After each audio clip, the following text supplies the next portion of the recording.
यानंतर एक मोठी बातमी आहे। राज्यातील एसटी महामंडळ गेल्या 9 वर्षात पहिल्यांदाच नफ्यात आलंय। मुख्यमंत्री शिंदेंच्या धडाकेबाज निर्णयामुळे हे शक्य झाल्याचं अरुण सावंत म्हणतात।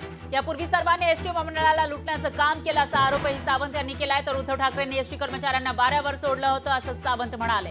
गेल्या 9 वर्षांमध्ये एसटी महामंडळ हे नफ्यात आलेलं आहे। वेगवेगळ्या योजना सध्या सुरू आहेत। याच्यामध्ये महिलांना 50% सूट दिली जाते, तर जे वृद्ध आहेत त्यांनाही सूट दिली जाते तिकिटामध्ये, आणि याचा परिणाम म्हणजे आता एसटी महामंडळ हे नफ्यात आल्याचं दिसतंय। यावरून अरुण सावंत यांनी प्रतिक्रियाही दिली आहे।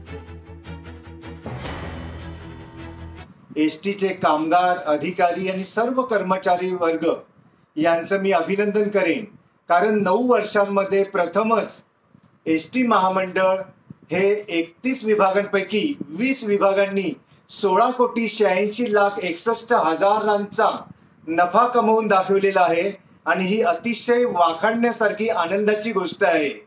एकनाथ शिंदेजी यांनी गेल्या 2 वर्षांमध्ये खूपच धडाकेबाज निर्णय सर्वच बाबतीत घेतलेले आहेत, आणि एसटीच्या बाबतीत सुद्धा त्यांनी घेतले। असे निर्णय या अगोदरच्या सरकारांनी कधीच घेतलेले नव्हते, कारण ते सरकार घरी बसून राज्य चालवत होते।